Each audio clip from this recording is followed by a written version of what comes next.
bone of my bone. The word did not begin with the scream of a child, but with the gasp of a woman realizing she was not alone. She woke to silence. Not the silence of emptiness, but the deep, resounding quiet of completion. Her first sensation was not sight, but the cool, perfect air on her skin, and the profound, comforting rhythm of a heart beating near her, a sound that was both utterly new and deeply familiar, like a forgotten memory found. When she opened her eyes, the world exploded in color, emerald leaves, sapphire rivers, and the blinding gold of the sun filtering through the canopy. She was lying on more softer than any velvet, and over her stood the tallest, gentlest creature she had ever seen. He was broad-shouldered, with eyes the color of the deep morning sky, and he was watching her with an expression of astonished reverence. He did not speak a language she knew, yet she understood every syllable when he breathed, "This, finally, is bone of my bone and flesh of my flesh. She shall be called Isha, woman, for she was taken out of Ish, man." Her own name, Chowa, life-giver, came later, but in that moment, she was simply the other. Adam, the man formed from dust, had been given the garden and a task. Eve, the woman formed from a piece of his sleep, was given something more, the mirror of companionship. She was not a solitary masterpiece like the great beast he had named, she was the missing echo, the vital symmetry that made the world entire. Her first breath was a question, her first meeting was the answer. Eden was not merely beautiful, it was obvious. Every leaf, every fruit, every waterfall declared its purpose in perfect harmony. There was no rot, no shadows that did not disperse, and no need that went unmet.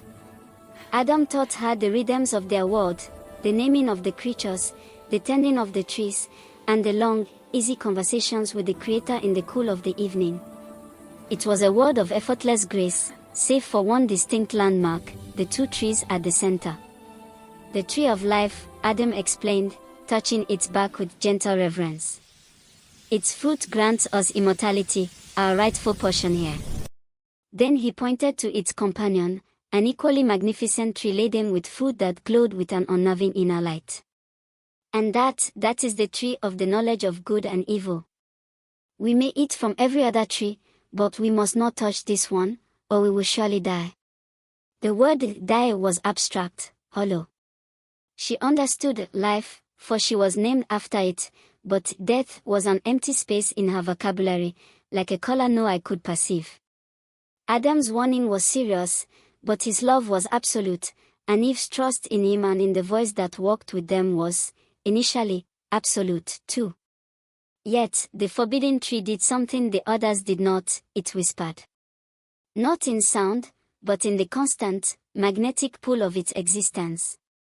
Every time she passed it, her mind formed the same unvoiced question, what is evil, that knowing it is so dangerous? The serpent was not a crude creature of the dirt, but a thing of sinuous beauty, cold like polished bronze, moving with a fluid intelligence that surpassed the beast Adam had named. Unlike the others, it did not merely reflect nature, it seemed to question it. One morning, as Eve was drawing water by the river, the serpent was waiting, its eyes, the color of wet obsidian, fixed on her. Did God really say that you must not eat from any tree in the garden? It asked. The voice was smooth, resonant, and carried a tone Eve had never encountered, sarcasm. Eve, surprised but unalarmed, laughed softly. No, of course not. We may eat of the fruit of the trees of the garden freely. It is only the fruit of the tree which is in the midst of the garden that we may not eat. God said, you shall not eat it, nor shall you touch it, lest you die. She spoke the prohibition firmly, but as she did, the serpent's gaze shifted, not to the tree, but to Adam, who was tending a distant vine. The serpent sensed the subtle difference between Adam's understanding of the rule and Eve's parroting of it. Adam had heard the rule directly. Eve had received it second-hand. Oh, the serpent drawled, tilting its head in mock pity. A prohibition so rigid, a threat so vague. How limiting for the lady of the garden. The encounter was brief, but the seed was planted, a gentle, persuasive insult to her status and her intellect. Eve walked away, her peace ever so slightly tarnished by a prickle of irritation. The serpent was patient, returning not with grand pronouncements, but with simple, rhetorical questions over several days. Each conversation began innocently, perhaps about the texture of a flower or the flight of a bird, but inevitably circled back to the single, luminous tree. "You speak of life, lady," the serpent murmured, draped artfully around a low branch, watching her fingers trace the curve of a fruit. "But what does your life truly contain? You only know good. Can a creature truly appreciate the light if it has never felt the dark?" Eve was now fascinated, drawn by the intellectual challenge. The Creator provides all good things. To know evil is to know disharmony. Why would I want that? Perhaps because true harmony requires choice, the serpent countered. The Creator knows that the day you eat of it, your eyes will be opened, and you will be like God, knowing